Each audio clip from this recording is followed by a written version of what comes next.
A formal welcome to everyone to this AMA session with Anuj Magazine, who is a senior director of product marketing at Balbix. Uh, the set theme, as I mentioned, is raising our game through embracing technical excellence, innovation, disruption. Before I move forward, I will like to give a huge shout out to Browser Stack, who are our exclusive sponsor for all our community events and premium sponsor for all our conferences. It's because of companies like Browser Stack we're able to do community events like this at the scale we're doing right now. Now I'd like to invite Anuj. Before I invite him, I'll just give a brief intro about Anuj. Anuj currently works at Balbix. It's a cybersecurity posture automation company as senior director of product marketing. He has led and embraced a non-linear career across technology companies Walmart, Citrix, McAfee, and Quark. These are marquee companies. For me, Anuj is someone who has taught us and taught me and the a large part of the testing community uh, sketchnoting. And sketchnoting is an amazing skill. It helps you collect your thoughts, and Anuj is a master at that. So, without further ado, I would like to call Anuj on stage to start this session. Hi, Anuj, can you hear me? Oh yes, I can hear you. Thank you, Ashutosh, and thank you. I think I before we start with the Q and A, I want to tell something about myself. I'm actually quite high on preparation, like any external session, my meetings and all that. But I think for this particular session, I thought I told myself three things. One was rather than going into deep preparation, I just told myself three things. One is that I'll intently listen to all the questions that come in. Second one was I'll try to answer as thoughtfully as possible, as slowly as possible. And third one, Ashutosh, you did a great job in introducing me and also trying to put me on a pedestal. But one thing I'd like to tell is that for a journey that has been as long as has been mine, there are often more scars, more lows. There are troughs in the career and journey. So one of the reasons I thought I should not prepare for this session is that I wanted to be as vulnerable as possible. As possible. Which questions comes in, and also as authentic as possible in answering the questions that comes in. So let's see where this conversation takes up. Very excited to No be worries. talking to all of you. Thank you so much for No joining. worries. Yeah. Which is This is what I like about seasoned leaders and professionals like you: the constant modesty and humility which you bring in spite of uh, having done some kick-ass work in your careers and having acquired niche skills like sketchnoting. So amazed, and authenticity is always welcome, and I think I'll be as authentic as possible too. Sure. Look forward to it. Yeah. Cool. Then let's start. I'll be starting with my questions. People, if you have any questions, please feel free to use Q&A tab. I'll take it as and when possible. And Anuj is already excited about taking as many questions as possible. So the first question, Anuj, and this is I just want to hit bullseye here. Why is it important to raise our game constantly? And as we're talking to a testing community, what does raising your game imply for testers? Yeah, I think a very, very fundamental question. Thank you for asking this, because I think this is one of those questions like when you are in a session, people will think that other person knows and I should not ask this question. This is one of those kind of questions. So I think broadly in a meta manner, if we need to answer this question, you know if you look at as a humanity, or like if you're a subset of it as a testing profession or any other profession, the state that we have reached today is because someone in the past raised their games, constantly raised their games, and helped us reach where we are. So fundamentally, I think it is very very existential to human nature that we have to constantly raise our game to stay ahead. I think in the olden times it was staying ahead of threats, but I think in this case also it is to constantly evolve ourselves, constantly to better ourselves, so that we can reach our destination and goals that we have chosen for ourselves. So there is also, when I'm also reminded of one very interesting TED talk which was given by Kiran Bedi. I think she told one very interesting thought in that he said that she said that life is always on an incline, right? I think when we are traversing our life's journey, we are on an incline. Only way to move forward is to beat the elevation and Yeah. keep moving forward. If you are still, you're actually going back. If you are Correct. going back, you're anyway going back, right? So only way forward is to move forward. Move So, forward. Yeah. and there are like numerous examples, right? People, you look at industry case studies. Nokia, I think Stephen Elop, I believe, was a CEO of Nokia when Yeah. they did a lot of blunders in the decisions, which led to which led to Nokia losing all the market share to All- Apple. Likewise, and I think the second part of your question was around raising the game. What does it mean for testers? I think generally, in my mind, I think we are approaching a world which is very disruptive. I think our the generation of people who are working right now, and constantly by the day, I think there are numerous examples you can think of. There are disruptions happening around it. So one of the frameworks to raise the game that I apply for myself is like broadly there are three meta skills. One uh, which I call as learning agility. I think constantly as a testers and as a professional, we are thrown into a situation that we have never seen before. And learning agility is not about like doing courses and doing learning. It is about if you're thrown in an uh, uncertain, Uncharted territory. something that you have not faced before, Yeah. like how you can deal with it and come emerge as victorious in that. The second part is more having an mindset of an entrepreneur or a entrepreneur, which means that your ability to find the gaps in your surrounding, like as a tester in your surrounding, in the projects that you're working on, what are the areas which are not considered, which are the gaps but not given enough attention. I think that can be one. And third is like more people skills, embrace more people skills, because I know last 2 3 years of working remotely, it has really made us quite good at Silos. thoughts and Yeah. sitting in our own chambers and typing thoughts. I think slowly Yeah. we are moving to hybrid world, but I think people skills, how you anticipate people behaviors, how you can really move beyond the transaction of a relationship to really come to a stage that you can lead that relationship, work relationship on your own, to create that win-win sort of situations. I believe this is the meta framework. I feel uh, I look at it from this lens to kind of help raise game in our own individual endeavors that we are subscribed to. Got it. Got it. Very interesting. I think the incline analogy is very. Yeah, I think it'll stay with a lot of people. At least with me, it'll stay for a long time because now, because whenever now I'll try on a flyover, I'll be reminded of this analogy and to stay and to be agile on a at a learning front. And I think these are two, three very important skills: learning agility, having a what I call generally a founder's mindset to be able to navigate through gaps and to be able to find solutions to problems which come across you. And then people skills, of course, are fundamentally the most important skills. Yeah, Cool. absolutely. We talked about disruption, and when you said Nokia, I was reminded of Kodak and how they failed to innovate, and how mobile companies became, how camera just became a feature on your phone, and the digicams just went away. So Kodak is another example in that front. Yeah. So talked about disruption.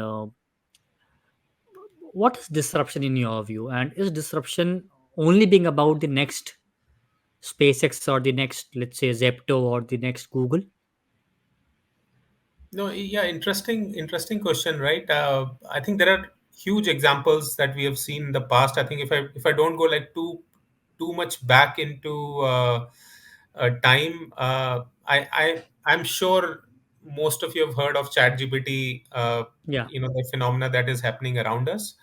Uh, I would qualify that kind of and that is potentially a disruptor. I think it is still needs to prove its potential.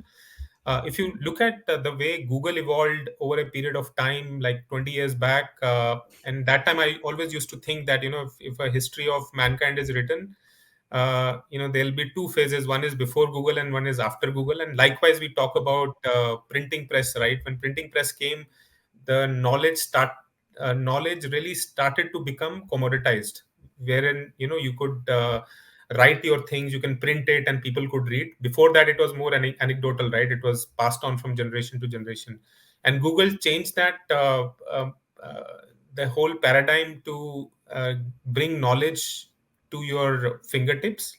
You still had to process it and make sense of, by clicking through links and what is happening.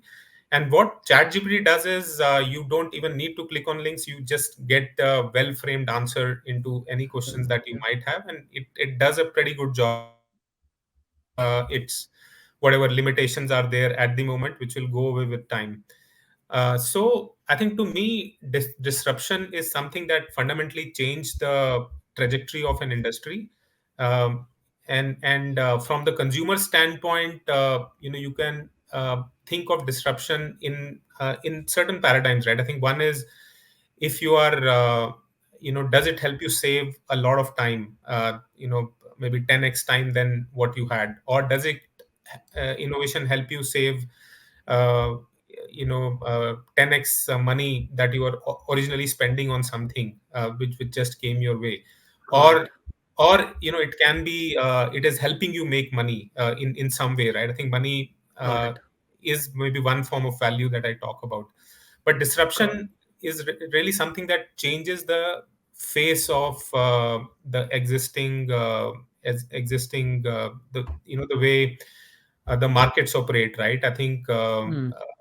and I'm sure, right, in some ways, what Test Drive is trying to do is to bring in disruption is the way the communities are organized, right? By embracing the current sort of technologies which are there. And it's a long shot, right? I think It's a I long talked shot, yeah, about, for sure. yeah, ChatGPT, Google. I think they were all projects that were in incubation for a long period of time, right? I Long think, time and time.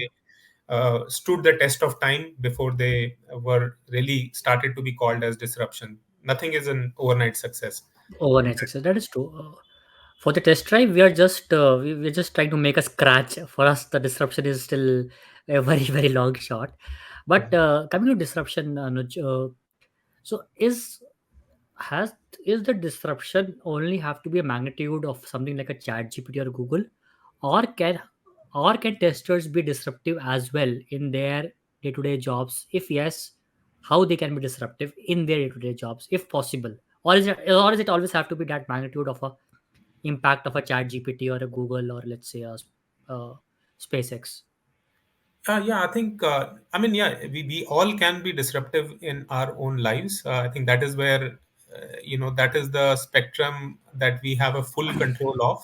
We Hmm. can't control companies, but we can Yeah. control the way we, create habits for ourselves that can, over a period of time, cause the necessary disruption there, right? So, interestingly, I'm like reminded of, I was in my, um, one of the companies that I worked with. I think one in the all hands, one person asked the question to a CEO, right? And that person belonged to a support organization, and that became a very sort of an unpopular example, but it was deep. Okay, I'll tell you why it was unpopular too. So this guy asked, like, what is your vision for tech support for next 5 years? And he said, like, my vision for tech support for the next 5 years is that there should not be any tech support, right? And he Any was, support. yeah, he was looking at it from the point of view of that, it is, tech support exists because there are flaws in the product, and there are flaws in the Correct. product, and it kind of goes out, and it Yeah. kind of incurs cost. There are reputational damages which can be done. So it became unpopular because people in tech support obviously didn't like it. I think they were looking at something, everyone likes growth and More everyone visionary likes answer. stability. So I think one form of disruption, and which is very essential in today's times, learning from this example and various others, is how do we disrupt ourselves to set ourselves for what is coming next, right? So there is a, I think, as a tester to there are ways you can disrupt. I think the answer to this will be very contextual to the way you operate right now. But Correct. I think uh, I talked about ChatGPT right some time back. I think I don't know whether we can do poll, but I think all the audience, you ask yourself, have you tried it even once? Have Yeah, you we can do tried? a poll. I'll do a poll. Yeah, or like I'm not like I mean, it's more a food for thought than really testing whether people have tried it or not. But the fact is that the future, and I wrote a post on this also, right? Uh, the when AI hit computerization hit the sport of chess, when Gary Kasparov used to be the world champion, I think he said like I am I can beat machine. In 80s, mid 80s, he first played computers, he bet them. I think he continued that trend till 1997 when IBM made 1969. Yeah. a computer called as Deep Computer Blue, that and Deep Blue, that then Deep Blue bet got him. it. Yeah. And many people said, right, this thing is coming and it will come and really disrupt chess is dead, and etc etc. So fast forward to now, like 20 years from 1997, almost, there is a or 25 years, now people use computers to get better at the game of chess. Magnus Yeah, better Carlsen, of the game. the Yeah. world number one, he's using it. So there is a transition which has happened from the AI or the technological advancement will take my job to how I can use technology to better at my skill. So the how do I associate? If you need to drive disruption, is embrace the new tools, AI tools which are coming. I think very tactical advice, but very important. Uh, that can help you be better at your job. And when I say use it like an expert, because it's a very different skill. Lot of what is coming in the near future will be driven by how efficiently we can use these tools. I think Those that tools. is one thing I would like to certainly say on how you can bring in disruption. Tactically use all the tools which are available and make very good use of them. That that is true. I think, let's say for example Zapier. So Zapier now, for me, it's like a lifesaver. Now you can possibly automate one tool to another without writing a single line of code. Right. Yeah, I tell this to the team that if you think that you need to integrate two tools, just go to Zapier and ask, can you integrate and do something? You will find a solution there. So there are enough tools for us to embrace and cause disruption. And I think disruptions can be, like you mentioned, that disruptions can be done in smaller ways also. Like for right. example, you automate something which is costing certain cost to your org or your team, and then you start and do automate and save that cost or make it more efficient. That's disruption at a small level, and I think each one of us can trigger that kind of a disruption. And that's what I genuinely believe. No, no, absolutely. I think there is this concept of compounding. The better Compound, yeah, we understand, earlier we understand about that in our lives, the better it is. correct. Because any small improvement you do, if they are sustained for a period of time, they become, I think look at it from the money angle, that you're investing small money over a period of 10 years, it suddenly becomes big. It does not suddenly become big, but it compounds over a period of time. I think same thing happens with the habits and small improvements that we do. If they are sustained over a period of time, that is very important. That is true. I think Bruce Lee was the one who said, don't fear a person who knows how to Do who one step ten goes, thousand times. yeah, 10,000 kicks, or but And fear a person yeah, who has practiced one kick for 10,000 one kick times. ten So, thousand times. yeah, Whoa, so this is in this one thing in Hindi movie also the same dialogue, but that's for some other day. What I really liking is how you keep throwing lines of wisdom from celebrities like Bruce Lee, etc. There is this question, Anuj. I think this is a little transactional, but we'll still ask this because we need to keep this as a two-way conversation. Uh, she's saying, I think she wrote it in two parts. I'll just put this on stage. On a similar line, raising game for tester or in testing, people do. And I think the other part is this: people do manual automation, including AI. Now they have, here she's saying they've done possibly everything which you're trying to do. What else to do to raise the game? if I get the question right, it is the whole domain of testing is manual automation and include No, she's saying the person is saying that as a tester, we have let's say I am able to do manual also, I'm able to do automation also. I embraced AI based tools also now. Let's assume this is Right. the question. What else do I do to raise my game? Yeah, I think so. The whole concept of raise my game, if you need to look at it more holistically, is really creating a positive impact in your workplace via your skills. I think most of the time, what I've seen, what happens is that uh, we stack up a lot of skills, but we lack the application of those skills in the context in which we operate. Okay, Correct. so one of the fundamental things, if I ask, is to people in the audience, do you know what is the top two priorities of your manager, or top two priorities of your manager's manager, or top two priorities of your organization? Then second question to ask yourself is, am I contributing to those priorities?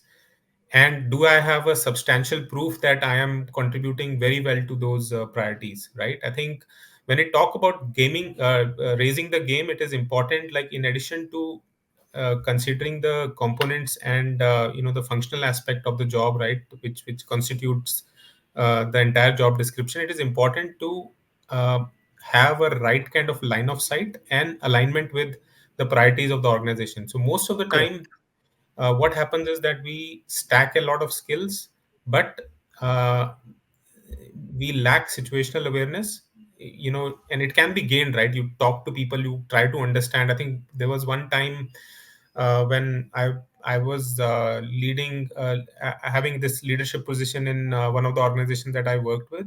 One of the ways I used to recognize whether I am contributing to top priority of my leadership is by just simply looking at their weekly reports, which they used to send to the rest of the Yeah. org. What portion of that weekly report was due to the work that me or my team did? Me to understand. Yeah. And it became a constant endeavor to figure out, how can I make my team's work feature in those reports.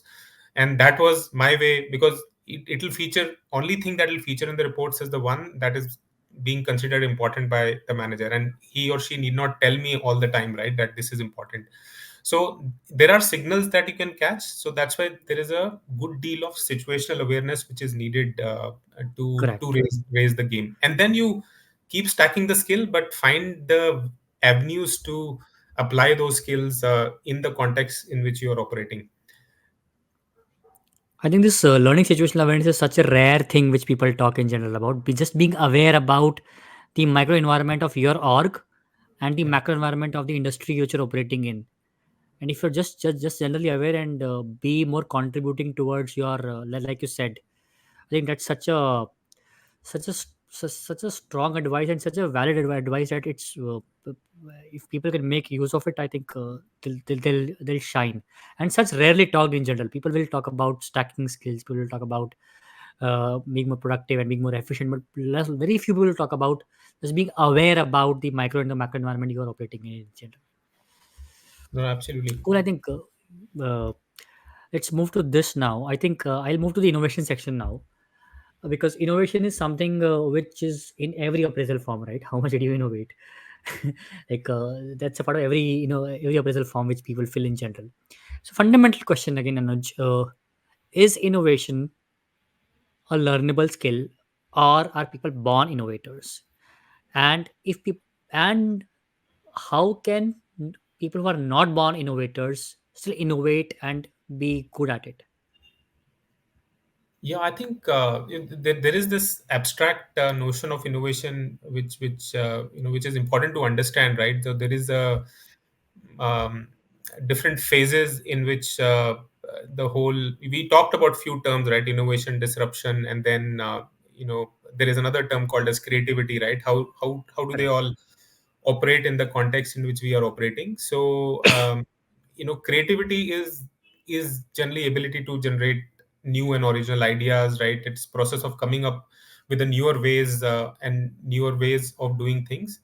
But when you add execution to creativity, I'd like to call innovation creativity with execution, like implementation of the idea. So for me, for innovation to be successful, there has to be adoption, there has to be a feedback loop which is generated, there has to be users who are actually using what you have built, and they're constantly giving you feedback to improve it and make it better. And then the third stage is disruption, where you've really created something which really changed the course of the way things are done, right? So innovation is not something that we are born with. I think that our whole environment plays a huge role Correct. uh, in deciding or in determining how innovative we turn out to be eventually.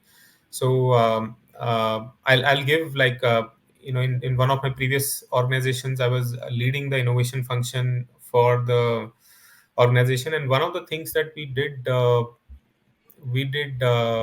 lay a very specific stress on was the environment that we are creating for people to generate the ideas, and that included things in the varied proportions, right? I think one was even your surroundings, right?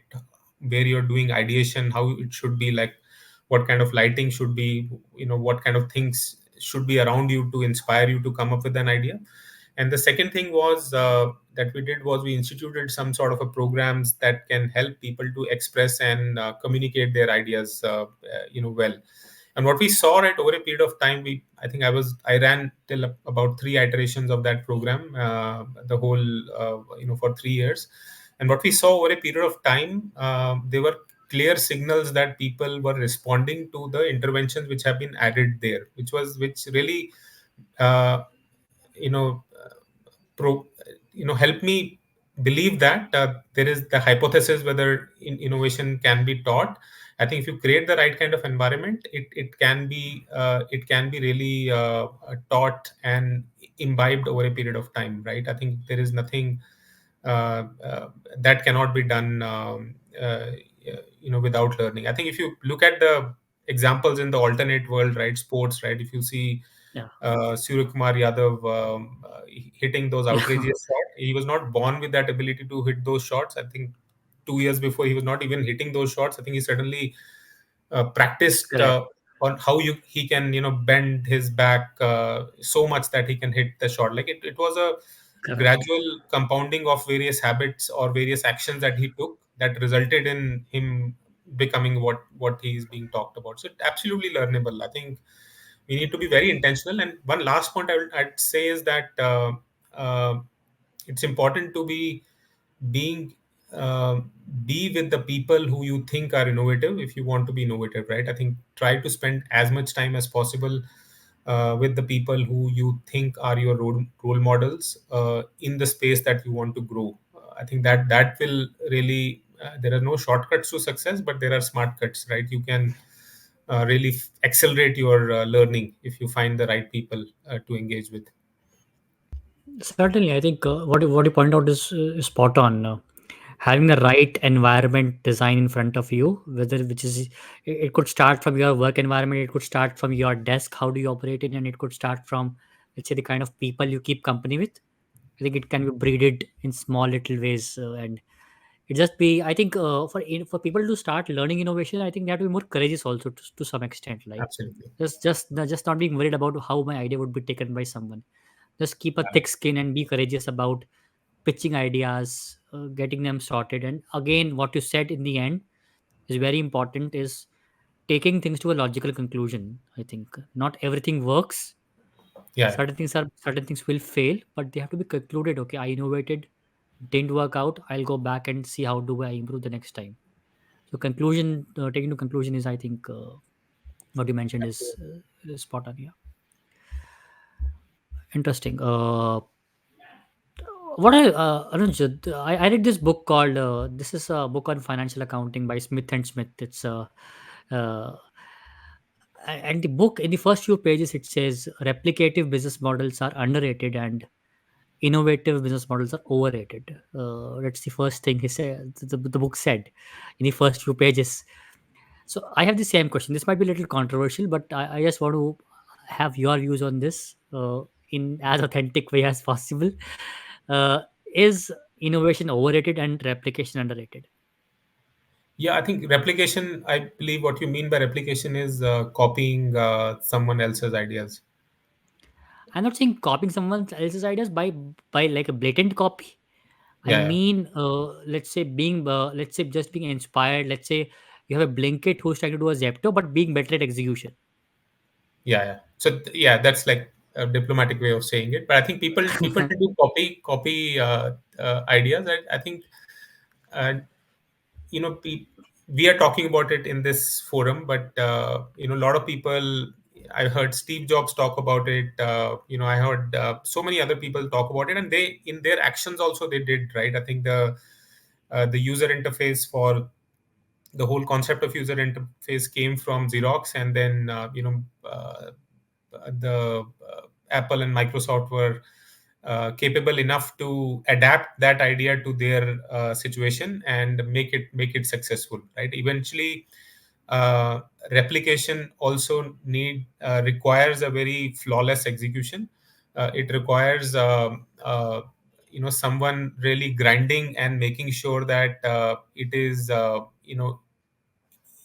adapted uh, to a degree where you can really call it an innovation, and it is actually really solving a problem in the end, right? In the end, the at the core of any innovation is the kind of problem that we want to solve, whether it is really solving that problem or not.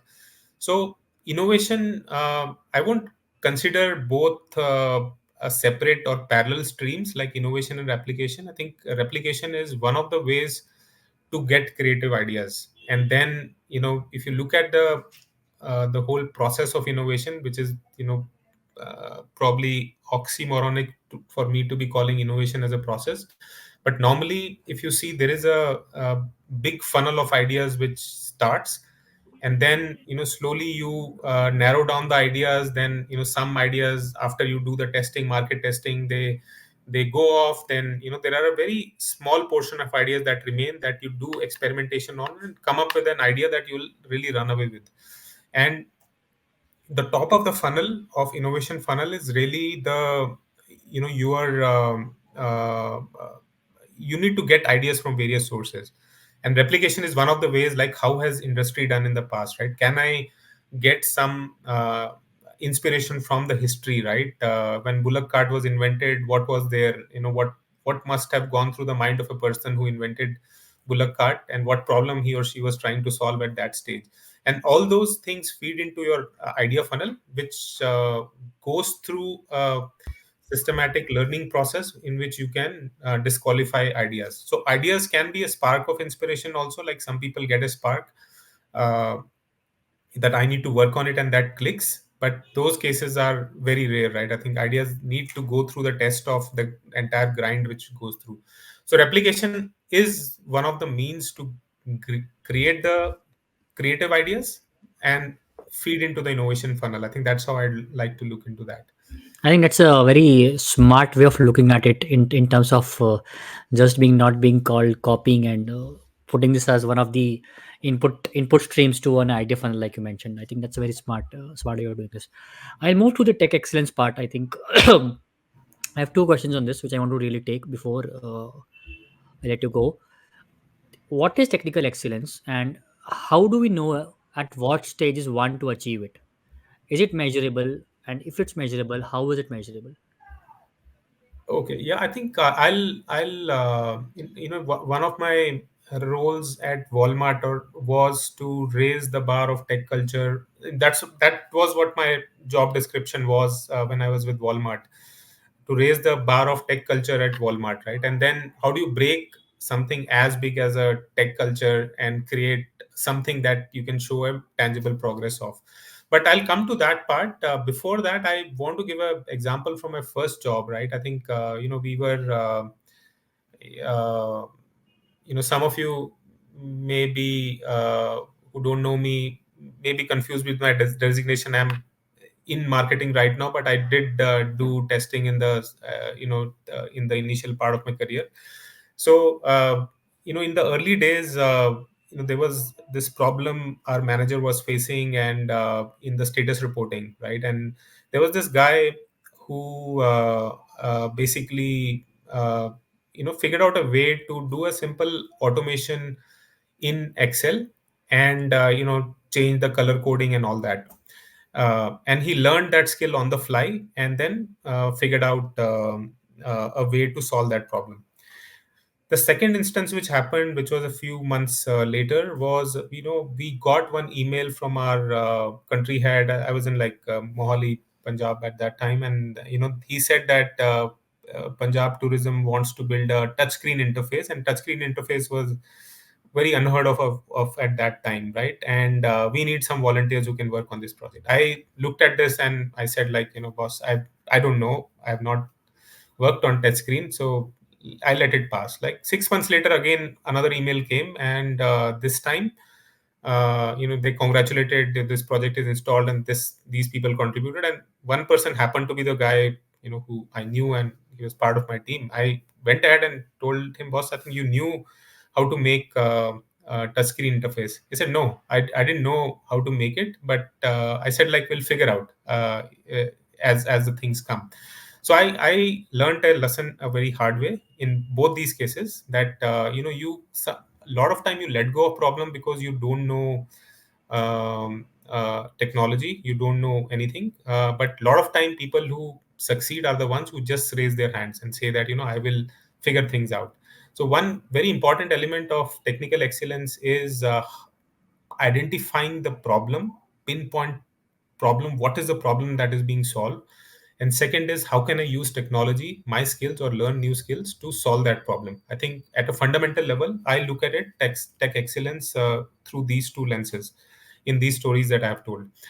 uh, the second part of the question was, can it be measured? I think there was a framework that we evolved over a period of time when I was at Walmart, the example that I gave. I think you look at various levels, right? I think you are doing a technology conversation, right? A lot of it, your impression about whether you are excelling at technology comes from the way you come across, like in the conversations, right? Code and a lot of other things are also a proof of it, but a lot of it is like how you are able to express yourself. So level one in that sense is like, there is a conversation happening and I have no idea what this is about. The next level two, is about like, okay, I broadly understand, we talked about chat gpt or generative AI, or new things. Okay, I broadly understand it, but I don't understand it deep enough. Okay. The third level, you can think of it, okay, I understand the technology, and but I also understand the implications that technology will have on my product, on my ecosystem, or on my in my context overall. Okay. So, and then next level is, I can do things hands on in that technology and produce an output that can be used. Then I think next level, level 5 or 6, can be that people reach out to me to clarify technical doubts in that particular domain that I'm talking about. And the last level, or not last, like, I think it's always evolving, is that industry start knowing me for my expertise in certain technology. If you need to, I won't think this is a sort of a ground rule, but more often, we need compasses in our life to tell us whether directionally we are going in the right direction or not. So a framework like this, we thought, like, instituting this help people know that it is, they are, which level they are in, and they can assess themselves, and then constantly figure out a way in which they can minimize the gaps overall. God, I think that's a very interesting answer. That I think the level part, I think it will certainly resonate with a lot of people. Understand where they are today and what levels do they have to go tomorrow. I'll ask the audience if they have any question. They can mention in the Q&A tab, in the chat tab. Otherwise, it would be just me and Anuj talking. We're about we can I can take one more question before Anuj departs for his work meeting. So if anyone has question, please put in the Q&A tab right now. We can take it one. We can take one question. Otherwise, I'll ask my last question.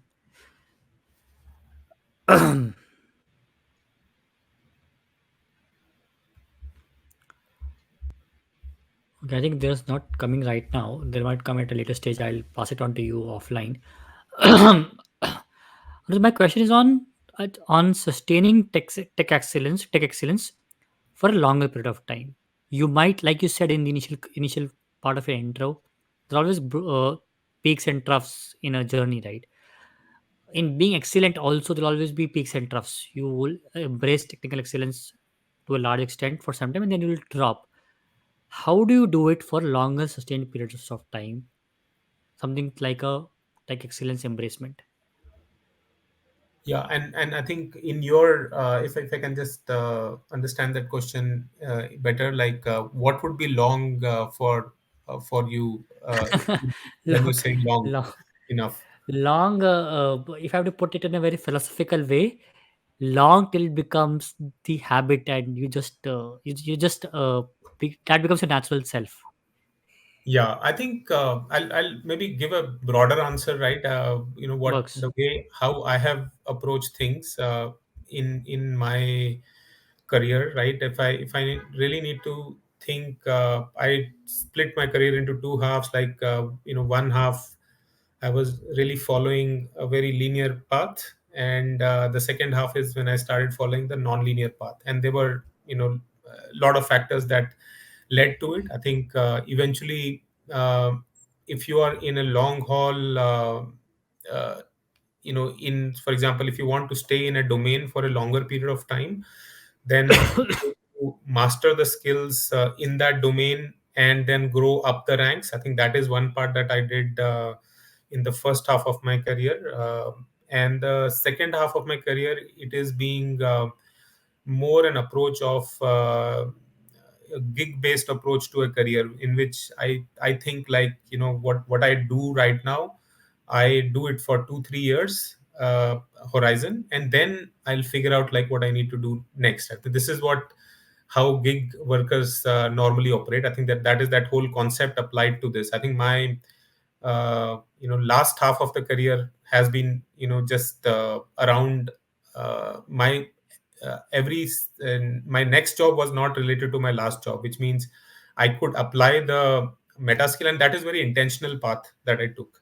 Okay, so to apply your question, in the first part where you are in a linear career, you need to figure out what your domain is, what are the technologies that you're working on. You stack the skills which are needed and constantly work to update. When I say stack the skills, I mean not only do certification that gives a lot of satisfaction to see, I have done a satisfaction, but apply it somewhere, right? I think that example that I gave of a guy who just did a simple Excel automation, but he knew what the problem was Correct. typically. So, identifying the gaps in your workplace, identifying the problem areas which matter is the first skill, and then application of skills to solve those problems and do it constantly over a period of time.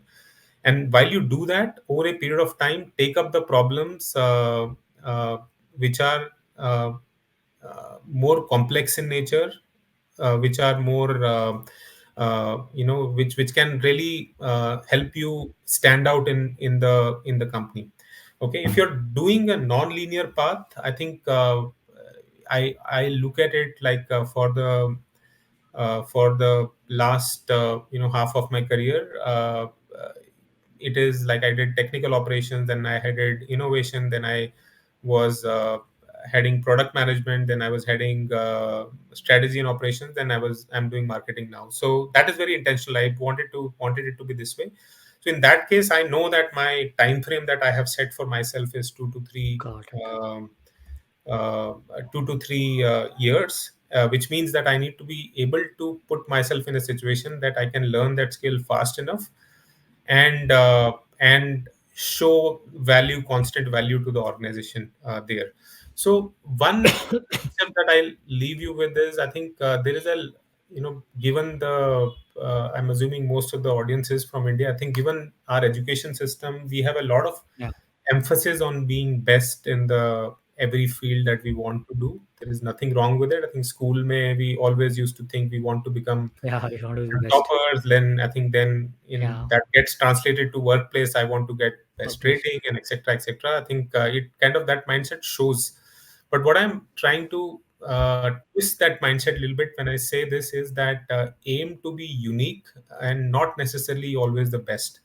Okay, so the democratized environment that we live in right now, where we talk about internet has democratized almost everything, that Everything. values uniqueness a lot, right? You can be best at 10 things, but I think if you're unique at two things and you that helps you stand out, that often creates more value to your career than anything else which is there. So it's important, and to summarize, I think it's important to know what good looks like in the path that you've chosen. It's important to know what looks like in the path that you've chosen. And then, you just uh, I heard Kunal Shah say this in uh, one of the podcasts, and it quite resonated with me. It just said, like, in that framework, you just figure out like where you want to be, and then you write down like 10 obstacles that are stopping you from reaching that Correct. goal of yours. Then I think, those 10 obstacles becomes your goals that you have Goals, to, yeah. yeah, that you have to overcome to become what you want to become.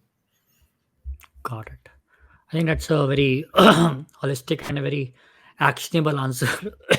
I respect it. In fact, all your questions, all your answers have been rare anecdotes which I haven't found anywhere. Especially the awareness one, I genuinely follow that, and I communicate this a lot to people to be more aware about in general. And I think all your answers were actionable.